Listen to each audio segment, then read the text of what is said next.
Assalamualaikum Ibu. Waalaikumsalam Mas Giri. Kedengar Mas suara saya? Ya, terdengar Ibu. Terima kasih sudah hadir Ibu. Apa kabarnya? Sehat Ibu?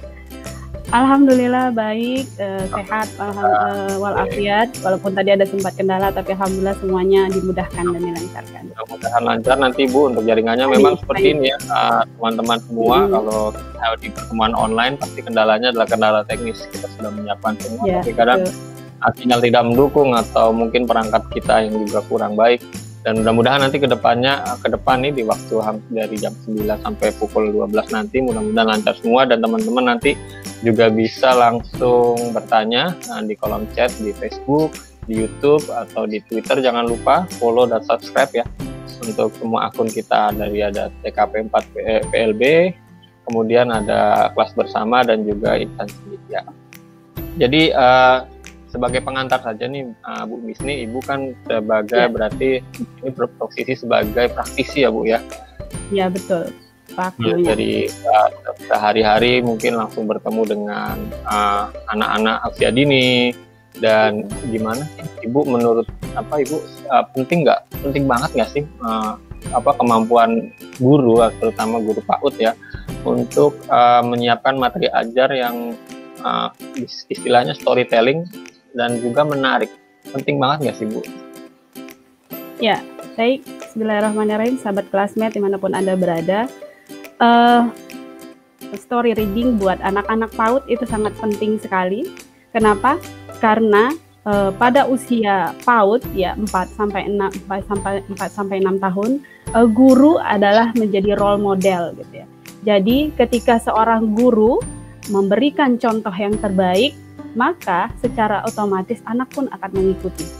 Maka ketika seorang guru salah sedikit saja gitu ya, nah itu bakal menjadi tanaman fondasi awal. Jadi sebenarnya pekerjaan berat di PAUD itu ya, sangat berat di PAUD itu. Kenapa? Karena mereka baru menjadikan guru sebagai role model. Jadi gurunya harus benar-benar memberikan contoh terbaik kepada anak. Mulai dari aktivitas, gaya bicara, gaya bahasa, semuanya nanti anak-anak tiru. Maka itu sebenarnya ini sangat penting kita perbaiki bersama, dan alhamdulillah P4TK PLB ini memfasilitasi kita untuk menjadi lebih baik, terutama bagi guru ada anak usia dini.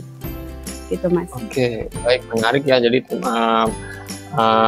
sahabat luar biasa insan edukasi dan classmates. Jadi selain guru harus bisa kreatif mengembangkan materi, juga ternyata di PAUD sendiri guru adalah suri tauladan, contoh. Jadi mau nggak mau, dan ada sebuah kewajiban moral bahwa guru memang harus menjadi contoh kepada anak muridnya di PAUD. Ya, nanti kita akan simak bersama-sama teman-teman di sini pemaparan dari Ibu Misni tentang pengalamannya dan semuanya tentang tema yaitu stimulasi berbicara dan membaca serta menulis. Monggo kepada Ibu Misni, waktu dan tempat kami persilakan.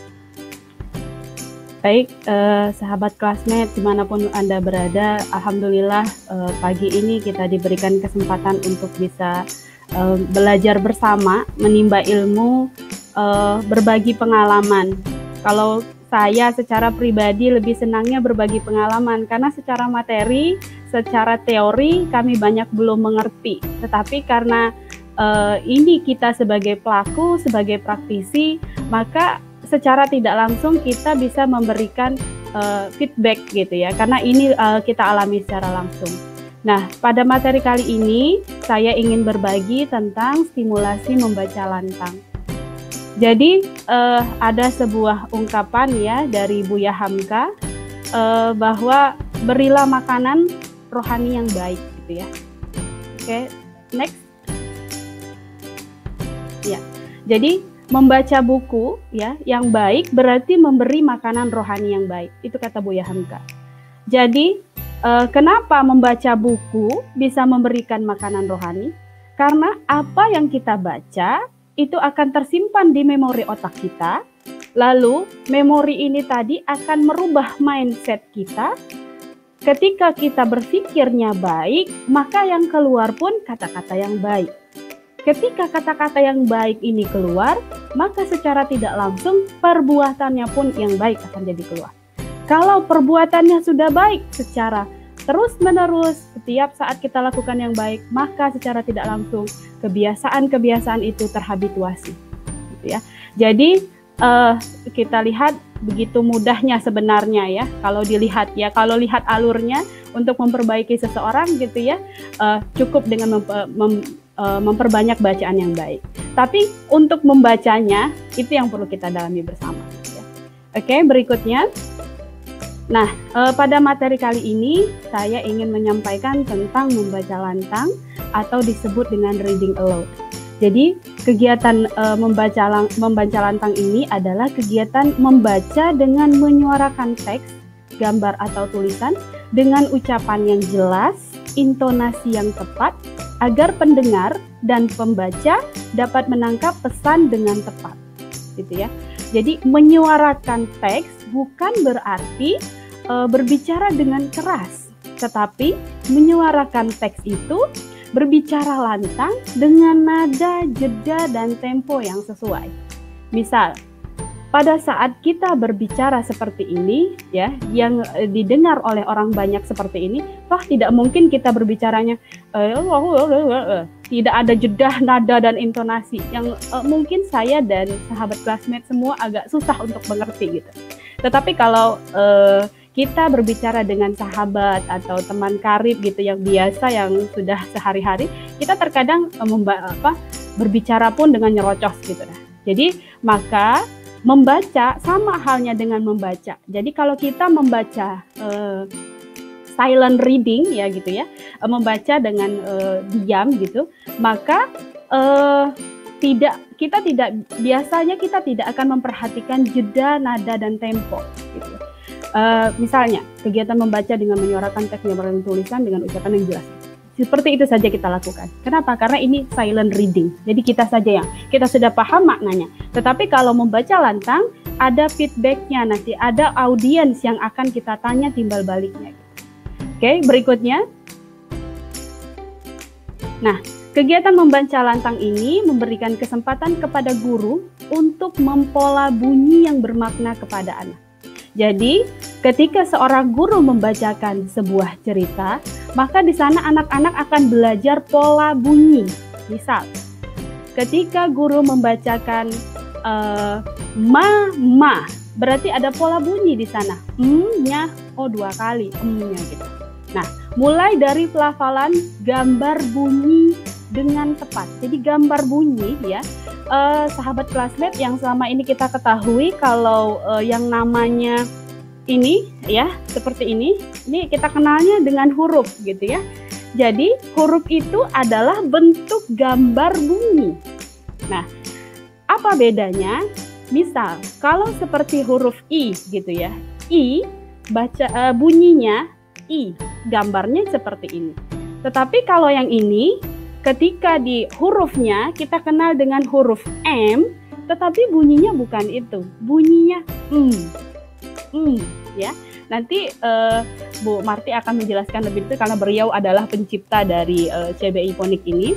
Jadi kita ketika kita bilang mama, dulu, mulutnya mingkem dulu, mama gitu.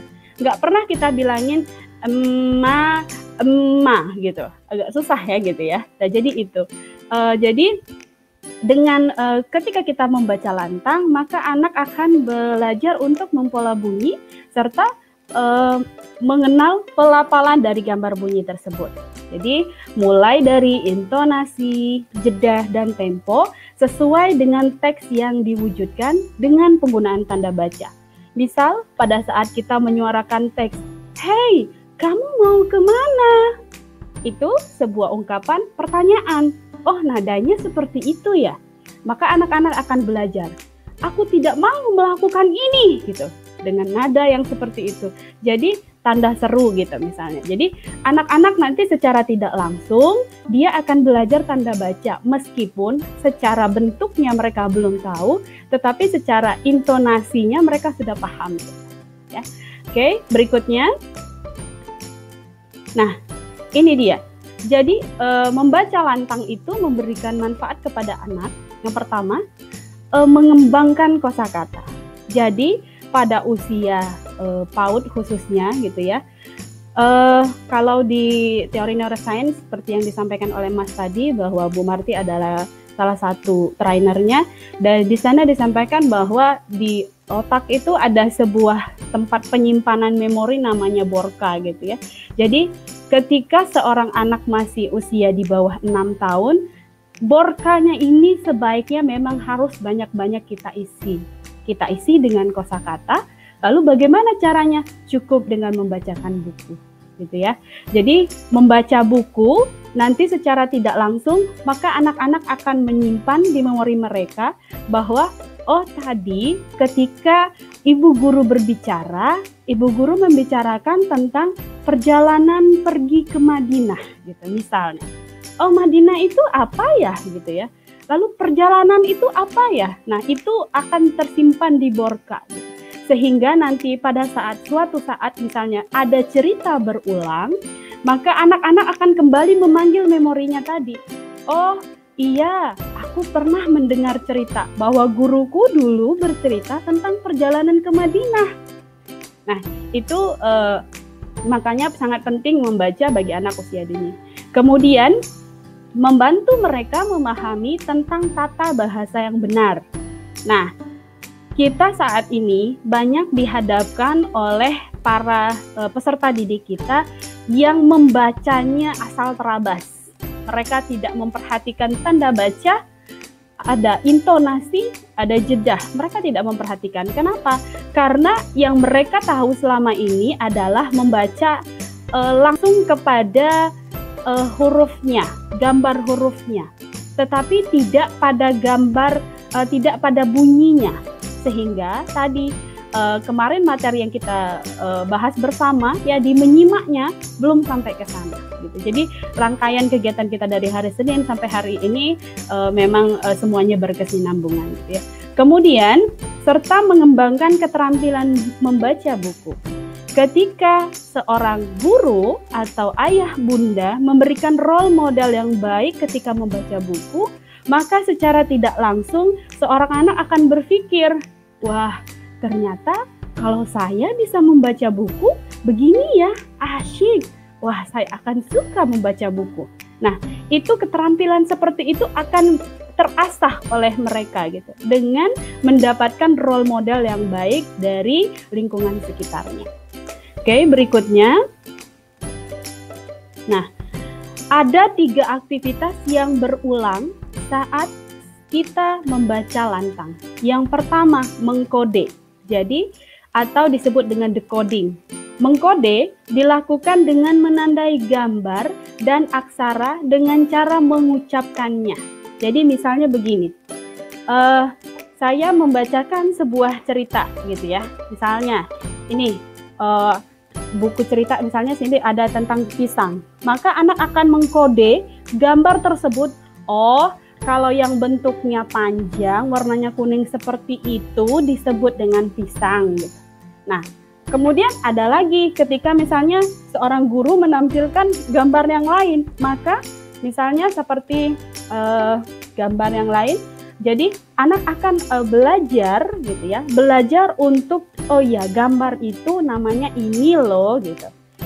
Sama dengan huruf gitu ya. Oh ini hurufnya M tapi bunyinya gitu. Nah kemudian yang kedua adalah memanggil memori seperti yang tadi saya katakan di depan ya, disebut dengan recalling. Misal ketika seorang guru sudah membacakan sebuah cerita, misalnya perjalanan pergi ke Madinah. Suatu saat ayah dan bundanya membacakan cerita yang sama juga gitu, atau ceritanya mirip-mirip lah ke arah sana. Maka anak secara tidak langsung akan mengeluarkan memori yang ada di borkanya lalu berkata, oh iya, pergi ke Madinah, naiknya naik pesawat seperti kata ibu guru. Yang waktu itu ibu guru cerita gitu. Jadi maka secara otomatis memorinya akan segera terpanggil ya.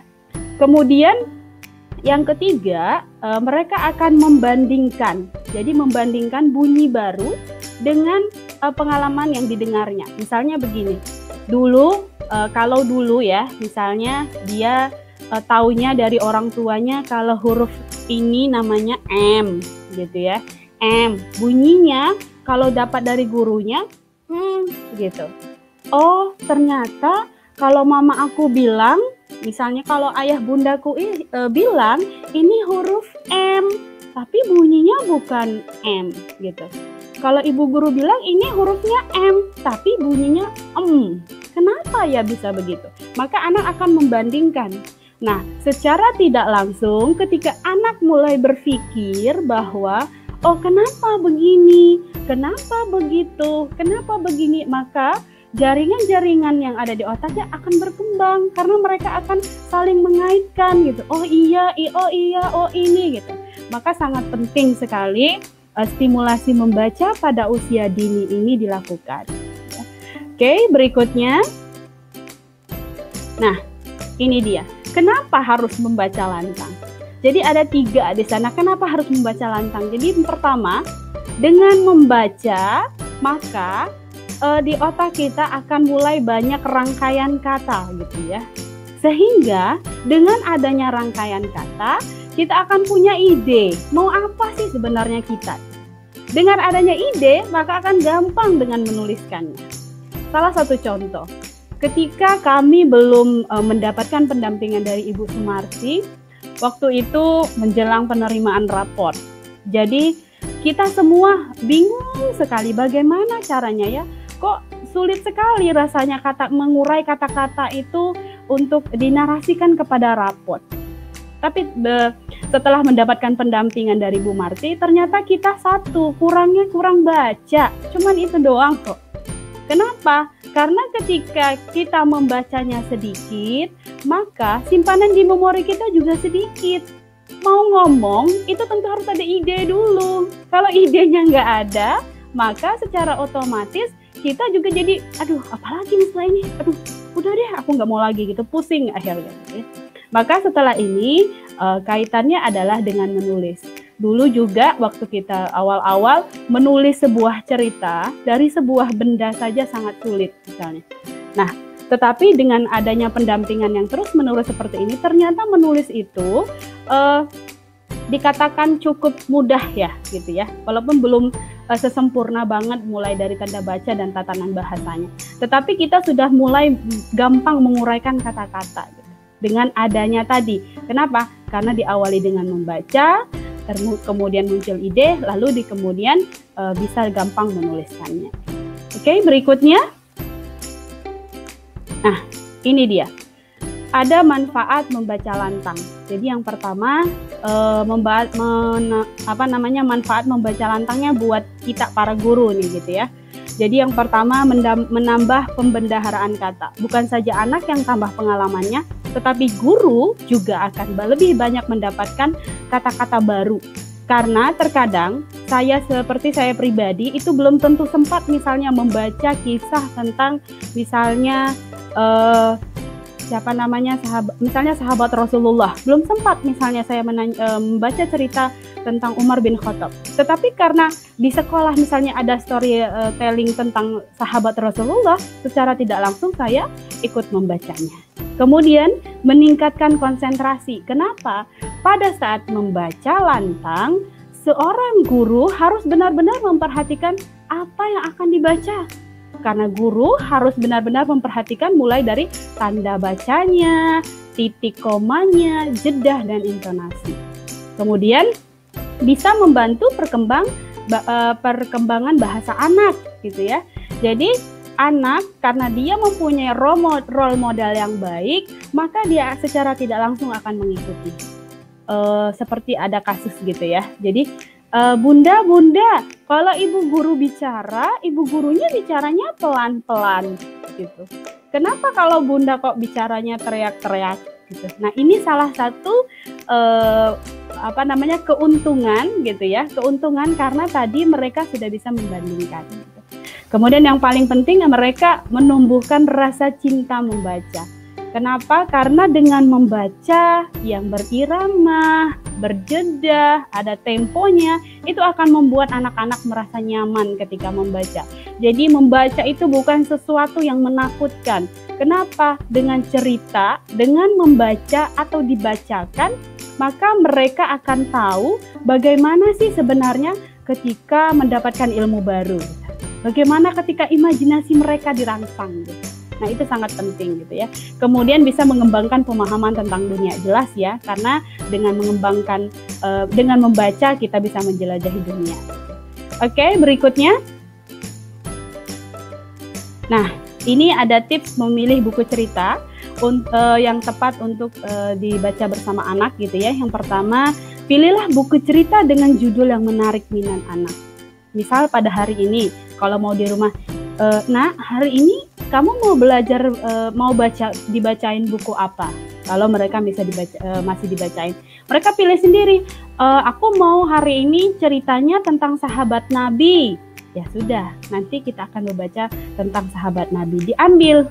Setelah diambil, maka kita juga memberikan kesempatan kepada anak untuk mendiskusikan judul ceritanya. Misal, nih, ini loh judul ceritanya Para Pencari Syahid, karangan dari Fatarani Yasmin. Ternyata Fatarani ini udah punya banyak buku loh. Nah, itu dikenalkan sedikit gitu ya untuk buku-bukunya. Boleh juga buku-buku yang kita pilih ini adalah buku-buku yang memang sering dibaca di PAUD. Misalnya kalau di PAUD itu kan ada bedah tema gitu ya. Oke, berikutnya.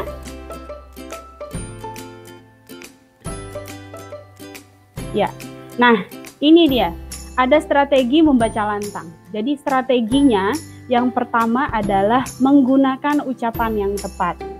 Kemudian yang kedua menggunakan intonasi suara yang wajar, jelas, bukan berarti berteriak. Ya. Kemudian dalam posisi sikap yang baik gitu ya. Kalau sambil tiduran, mungkin untuk pengantar dongeng sebelum tidur gitu ya, tapi memang tidak disarankan membaca sambil tidur, minimal mereka duduk gitu ya, tetap dengan posisi yang baik. Kemudian menguasai tanda-tanda baca, bagaimana ketika ada koma, bagaimana ketika ada tanda tanya, bagaimana ketika ada tanda seru. Nah, itu semuanya memang kita harus kuasai. Kemudian membaca dengan terang dan jelas, tidak terbata-bata gitu ya. Jadi kalau membacanya pada suatu hari gitu, itu agak susah, nanti anak juga kok bacanya seperti itu. Nah, itu tidak menarik buat mereka gitu. Kemudian membaca dengan penuh perasaan dan ekspresif. Ketika misalnya, aduh sakit sekali, wajah kita menambahkan wajah yang sakit, bukan aduh sakit sekali. Itu kan, itu tentu tidak ekspresi wajah dan perkataan tadi tidak sesuai gitu ya. Oke, berikutnya. Nah, ini tata cara membaca, mungkin nanti sahabat classmate bisa mendownload materinya. Nanti biar lebih gampang step by step ini nanti saya akan langsung praktekkan saja gitu ya, biar sahabat classmate bisa lebih paham. Oke, berikutnya. Nah, ini ada beberapa hambatan ketika membaca. Kenapa? Yang pertama kurangnya minat. Banyak di antara kita ketika kita sudah membaca, minat kita terhadap bacaan ini saat ini ya, seperti yang disampaikan oleh Bu Marti kemarin, memang kondisi literasi kita masih sangat rendah gitu ya. Kemudian kalau dalam kelas yang besar itu kurang bisa menguasai audiens, apalagi ketika anak-anak yang rentang konsentrasinya sangat sedikit, maka penting untuk kita jangan sampai membuat cerita itu lama-lama gitu, jangan sampai nanti udah bosan gitu, tidak mau lagi mereka mendengarkan apa yang tadi disampaikan oleh gurunya gitu ya. Nah, kemudian kurangnya bahan bacaan gitu, padahal sebenarnya bacaan itu sekarang sudah gampang sekali untuk didapatkan, buka Mbah aja, tanya sama Mbah sudah dapat gitu ya. Tapi yang lebih baik memang bahan cetak yang sudah jelas sumber penulisnya, yang sudah jelas materinya gitu ya, yang tidak asal-asalan gitu ya, apalagi kopas gitu ya. Nah, oke, berikutnya. Nah, ini salah satu contohnya membaca lantang. Saya akan coba praktekkan. Jadi ini judulnya membaca pada saat tema di kelas gitu ya. Jadi ini gambarnya nanti di printnya biasanya 2 lembar karena kita masih sederhana membacanya. Jadi yang bagian depan bagian gambar, lalu di belakang ini ada tulisannya. Nah, maka saat guru memberikan sebuah cerita seperti ini, maka posisinya gambar dihadapkan kepada anak, tulisannya dibaca oleh guru.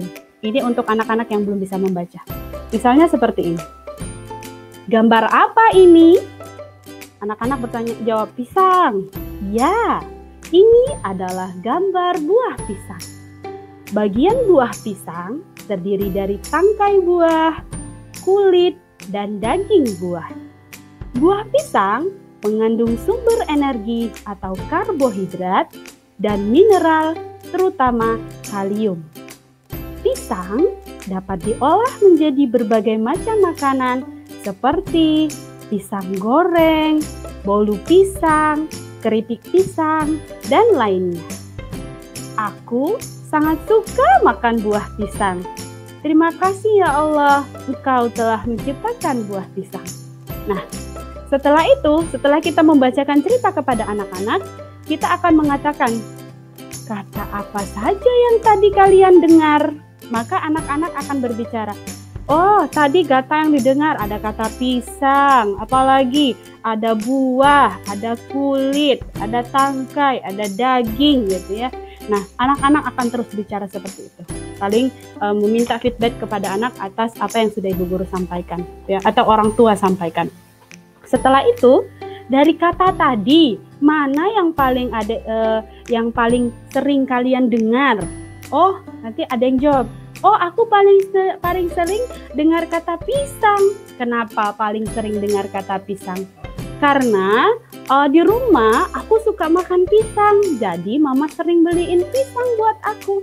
Nah, itu anak-anak akan menyampaikan cerita. Jadi secara tidak langsung kita sudah menggali memori anak saat dia bercerita. Oh iya, mamanya belinya pisang. Pisang apa saja yang sering dibeli oleh mama? Oh, belinya mama beli pisangnya yang panjang. Anak akan membandingkan. Kenapa pisangnya ini misalnya kecil?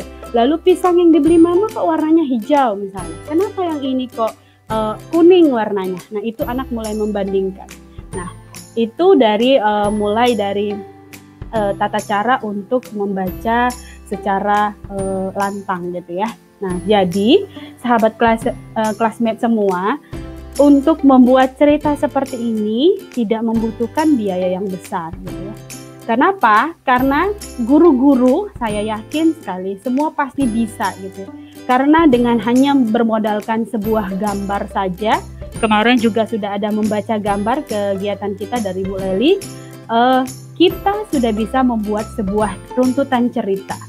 Misal, kalau seandainya saya dikasihkan sebuah gambar pisang ini, lalu saya ingin membuat cerita tentang pisang ini, saya akan bercerita gitu ya, hanya dengan bermodalkan pisang ini. Pisang, ada berapa pisangnya? Oh, ada 4 gitu. Terus ada warnanya, warna apa lagi? Warna kuning. Terus ada hitamnya, ada hijaunya sedikit gitu. Nah, itu bisa dirangkai menjadi sebuah kalimat. Tetapi ingat, tadi ketika kita kurang bahan bacaan, maka ide kita untuk menulis itu akan menjadi lebih sulit, ya. Kenapa? Karena tadi yang mau ditulis itu apa? Kenapa? Karena tadi yang di Borka tadi yang mau dikeluarin itu nggak ada gitu. Jadi makanya sahabat classmate semua, kita mari bersama-sama saling mengingatkan bahwa membaca itu penting gitu ya. Membaca itu sangat penting untuk menambah pengetahuan kita, menambah isi dari memori kita, sehingga nanti akan lebih gampang memunculkan ide-ide yang kreatif untuk kita melakukan kegiatan menulis maupun kegiatan yang lainnya. Berikutnya,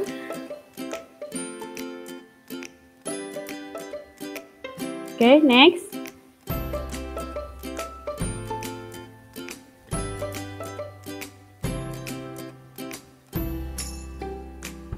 Ya, sepertinya ada sedikit kendala.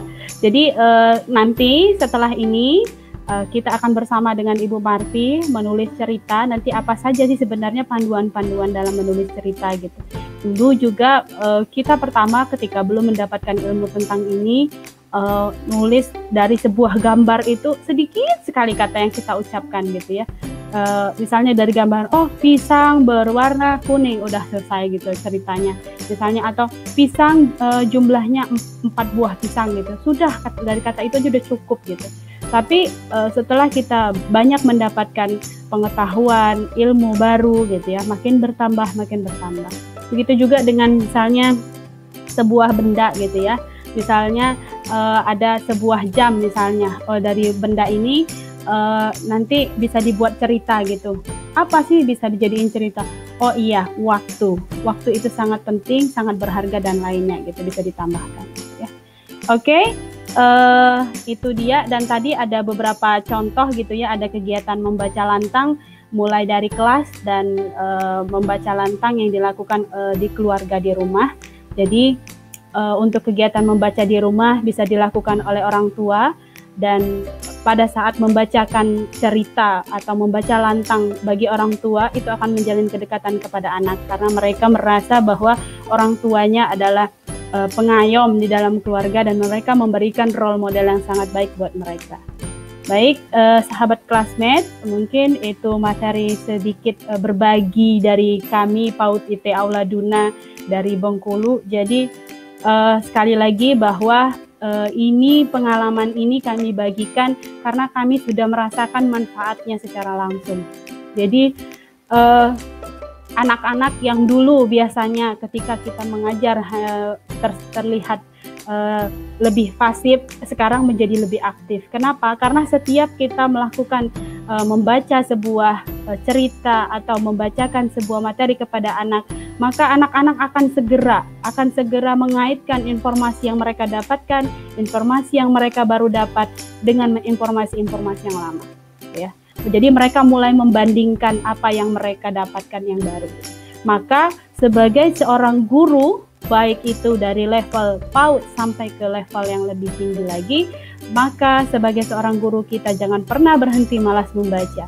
Karena meskipun kita mengajar di PAUD, ilmu kita harus tetap update, ya.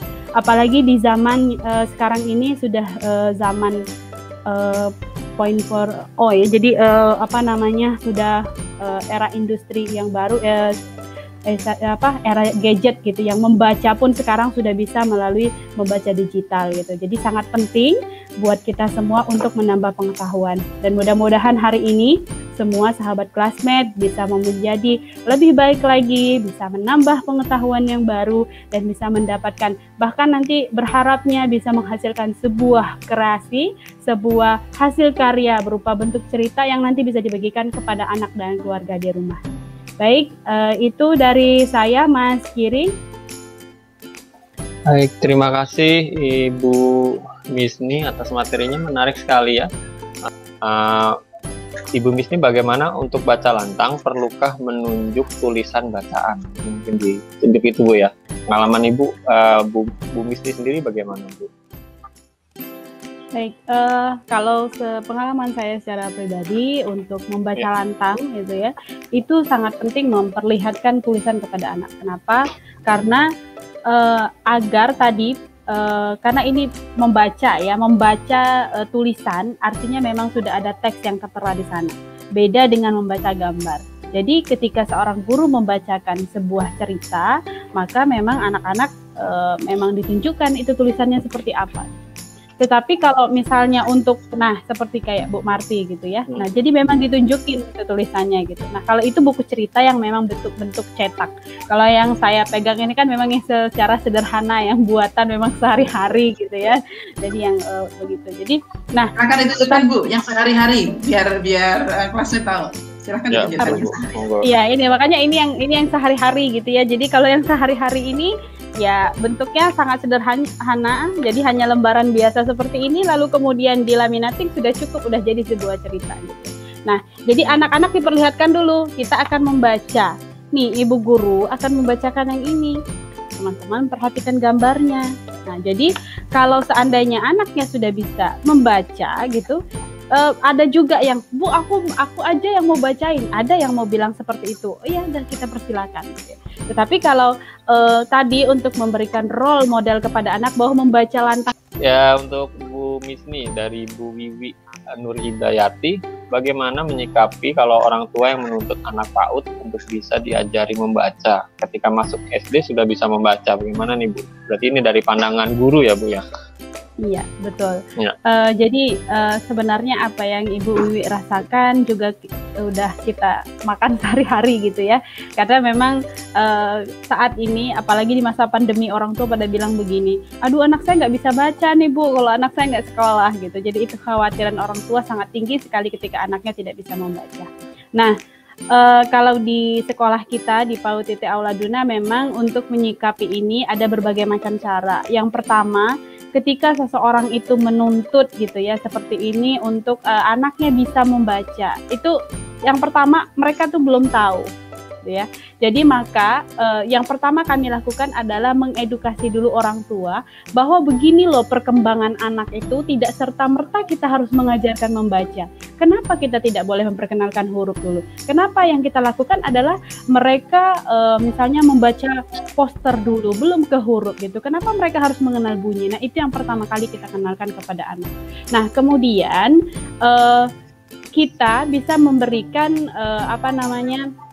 sedikit masukan kepada orang tua dengan cara bagaimana orang tua melihat anaknya sendiri gitu. Misal seperti ini, ketika ada sebuah gambar, coba kita tanya langsung, orang tua menanyakan kepada anaknya, dari sebuah gambar ini sudah ada berapa kata yang mereka pahami. Misal dari gambar pisang, oh anak sudah mendapatkan kata ada pisang, kuning, ada tangkai, ada hitam, kemudian ada kulit itu. Nah, semakin banyak kata yang mereka dapatkan dari sebuah gambar, maka kesiapan seorang anak untuk diajarkan dalam bentuk gambar huruf pun akan semakin baik. Nanti kalau teori ini kita dapat dari Bu Marti yang paling paham betul, pakarnya ini menjelaskan tentang bagaimana anak memahami bentuk gitu ya. Nah, ini yang pertama, yang kedua yang kita lakukan kepada orang tua gitu. Jadi sekarang tinggal orang tua diberikan pilihan, mau anaknya membaca dengan pemahaman atau anak hanya sekedar membaca huruf tanpa paham gitu. Karena perbedaan kasusnya kalau di sekolah itu sangat signifikan. Ada beberapa anak yang mengikuti jam mengajar, jam belajar yang baca tulis, khusus baca tulis. Itu ketika ditanya, ini huruf apa? Mereka bilang M. Coba kalau misalnya M ini terus ketemu dengan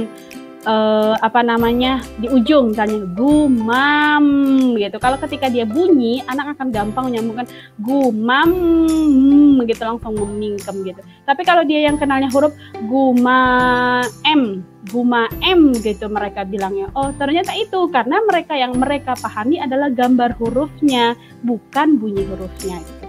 Jadi dengan adanya yang seperti ini, orang tua diajak berpikir gitu ya.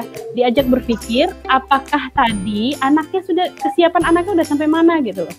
Oh anak saya Bu, baca poster aja belum bisa Bu gitu. Atau kalimat sederhana seperti kemarin waktu kita diajarin oleh Bu Marti dari sebuah lagu saja. Jadi gampang.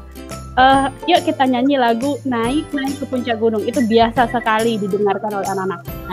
Naik ke puncak gunung. Lalu kita tanya, tadi dengar kata apa aja sih? Nggak ada katanya. Ditanya, gimana kalau mau diajarin baca nanti kalau Bu Guru ajarin? Nah ini huruf M nak. Kalau ditanya enggak ada yang didengar. Loh gimana nanti mau ngajarin bacanya? Maka tahapan seperti ini penting diperkenalkan kepada orang tua agar orang tua tahu profiling anak gimana. Betul? Jadi memang dihimbau jangan dulu untuk membaca, tapi ada tuntutan Ibu Sumarti. Bagaimana kalau dari sekolah favorit atau SD favorit nih mensyaratkan, entah ini tersirat atau tersurat ya Bu ya, anak TK yang masuk SD favorit tersebut harus bisa calitung atau membaca. Bagaimana nih tanggapan Ibu sendiri sebagai praktisi dan mungkin peneliti banyak sekolah di Indonesia nih Bu? Ya, baik. Itu nggak salah juga sekolahnya. Karena kalau caranya benar, sekarang saya kembalikan ke Bu Bu Zaiti ketika menstimulasi dengan benar, berapa persen yang sudah bisa membaca pada usia TKA? Jadi kalau semenjak kita kita stimulasi dengan benar, itu hampir di 50% itu sudah di kelompok A itu sudah mulai mereka mengenal gitu ya. Nah, tetapi tadi ada perbedaan persepsi antara baca gitu ya, bacanya anak usia PAUD dengan usia SD ini ada perbedaan persepsi. Ketika kalau guru TK gitu ngukurnya, ketika anak sudah bilang mata, misalnya gambar tulisan mata itu dia baca mata, itu sudah bisa baca di kita. Tapi kalau di SD misalnya dia bilang mata, masih bilang oh itu belum kategori membaca. Nah ini sih sebenarnya perbedaan grade-nya ya gitu, yang membuat mungkin batasan ini terlihat sangat jauh gitu. Oke, pertanyaan lagi Bu Zaiti. Jadi Aula Duna ketika menggunakan model CPI fonik ini lulus bisa baca nggak Bu? Alhamdulillah Bu, kalau untuk lulus itu hampir 80% itu sudah bisa baca. Yang 20%-nya itu memang mengalami hambatan. Jadi misalnya memang ada kebutuhan khusus kan? Iya, jadi misalnya seperti tadi, ketika kita misalnya menampilkan sebuah gambar gini, yuk nak, kata apa sih yang bisa ditemukan? Tidak ada satupun yang dia keluarkan gitu. Jadi dan mereka misalnya punya riwayat, misalnya riwayatnya ternyata dia mengalami keterlambatan bicara gitu. Nah itu yang menjadi faktor-faktor tertentu. Atau misalnya dia pada saat usia 4 tahun ke bawah nggak mau makan nasi, maunya makan ayam goreng tok gitu, nggak ada sayur-sayurannya. Nah itu salah satu faktor penghambat. Ternyata nanti Bu Marti bisa menjelaskan, ternyata makanan itu bisa mempengaruhi kecepatan membaca juga gitu. Itu salah satu ya hal penting juga gitu. Oke. Jadi Pak Giri, kalau nanti saya yang menyampaikan, nah iyalah itu pakar. Makanya kenapa untuk hari Sabtu ini yang saya ambil adalah dari Bengkulu. Oh langsung ya Bu? Iya. Dan kemarin kalau dari Bogor, oh iya itu kan yayasannya Bu Marti, nggak masalah lah. Terus kemudian dari di Jawa kan banyak, ini Bengkulu. Ya. Mulai tahun berapa menggunakan model kami Bu Zaiti? 2016 kita mulai belajar. 2017 itu mulai mematangkan. Yes. Jadi gurunya dulu digodok Pak Giri. Setelah gurunya selesai baru di muridnya. Itu yang kami lakukan literasi guru, dan nanti ketika menstimulasi, makanya sekarang ini teman-teman di Aula Duna itu ya untuk masalah kesiapan membaca, kesiapan ke SD itu tenang-tenang aja. Karena apa? Minimal yang tadi 20% dia memang belum membaca lancar. Tapi kalau dikasih perintah lisan dia udah bisa. Gitu kan Bu Zaiti? Betul. Padahal anak berkebutuhan khusus, jangan salah. Iya, betul sekali. Iya. Jadi ada hal menarik semenjak kita membaca kita menggunakan metode fonik ini Bu Marti. Jadi ada ungkapan begini. Memang sih anaknya belum bisa membaca, tapi kalau disuruh arahan kok sekarang lebih gampang mengarahkannya. Misalnya, nah, ayo waktunya belajar. Mereka sudah bisa, oh, aku belajar misalnya. Mereka sudah bisa mengatur itu gitu. Meskipun mereka belum bisa diajarin bisa membaca, tetapi untuk kemampuan menyimaknya cukup meningkat gitu. Sehingga agak lebih mudah diarahkan gitu. Oke, menarik. Jadi, ya tadi tanggap gimana Bu? Jadi pentingnya urutan mulai dari menyimak, berbicara, menulis, membaca itu perlu diketahui oleh guru-guru PAUD dan orang tua ini. Ya. Jadi ketika saya ngomong iya itu pakar, tapi ketika Bu Zaiti yang ngomong ya jangan salah, Bu Zaiti juga jatuh bangun untuk memahami SOP kami ya Bu Zaiti ya. Berat Bu. Berapa kali dicoba nggak berhasil juga gitu. Karena kenapa? Kemampuan literasi kita masih rendah pada saat itu. Gimana cara menstimulan anak yang sudah besar? Katakanlah SD atau SMP, tapi mereka hanya bisa membaca, tapi sulit memahami. Nah ini problema yang awal nih. Monggo Bu Misni atau Bu Marti monggo. Bu Misni dulu, karena beliau adalah pelakunya. Dulu baca nggak paham-paham. Nah, apa yang dialami oleh kami? Yap. Silakan Bu Misni. Ya, baik Bu Marti. Jadi dari apa yang sudah kita dibahas ya dari beberapa hari sebelumnya, sebenarnya sebelum menjelang hari ini gitu ya. kemampuan menyimak itu sangat berperan penting ya. Jadi makanya ini walaupun dia sudah besar, katakanlah dari SD sampai SD, tetapi hanya bisa membaca, tetapi dia tidak paham maknanya. Sama seperti halnya ketika seseorang misalnya waktu Bu Marti berpengalaman pergi ke Bengkulu, dia bilang gini, saya pesan teh hangat gitu ya, jeruk hangat gitu ya. Terus ditanya sama pelayannya, pakai es atau tidak, Bu? Nah, ini pemahaman gitu.